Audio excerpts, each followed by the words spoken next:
Bonjour, voici la partie 3 de l'examen régional de SVT 2024, Rabat, Salé, Kénitra. Donnée 2.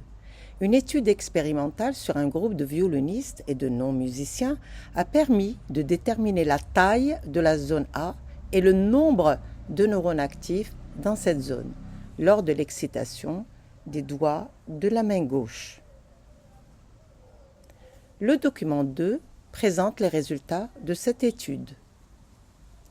On remarque dans la figure A la zone A chez le violoniste et chez le non-violoniste.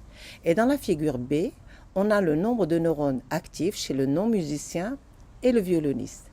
Et la question est, à partir du document 2, comparer la taille de la zone A et le nombre de neurones actifs entre les deux personnes. Alors la taille de la zone A, chez le violoniste, la taille de la zone A est plus importante que chez le non-musicien.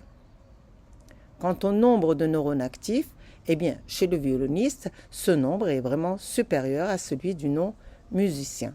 Nous avons ici le maximum, c'est 75 000. À partir des données précédentes, expliquer la relation entre l'entraînement continu des doigts de la main gauche et les modifications cérébrales à l'origine du perfectionnement de l'activité du violoniste.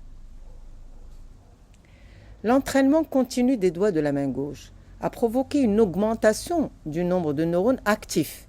Je dis bien augmentation du nombre de neurones actifs impliqués dans cette activité, ce qui explique l'augmentation de la taille de la zone corticale concernée par cette activité, sachant que le cortex cérébral contient les corps cellulaires des neurones. Alors une remarque toutefois qui n'est pas dans le programme au Maroc, le cerveau n'est pas passif mais dynamique, il traite les informations et se modifie en conséquence.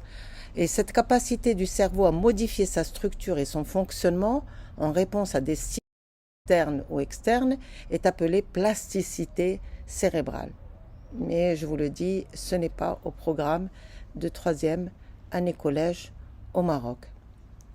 Donc c'est la fin de la partie 3. À bientôt dans la partie 4. Portez-vous bien.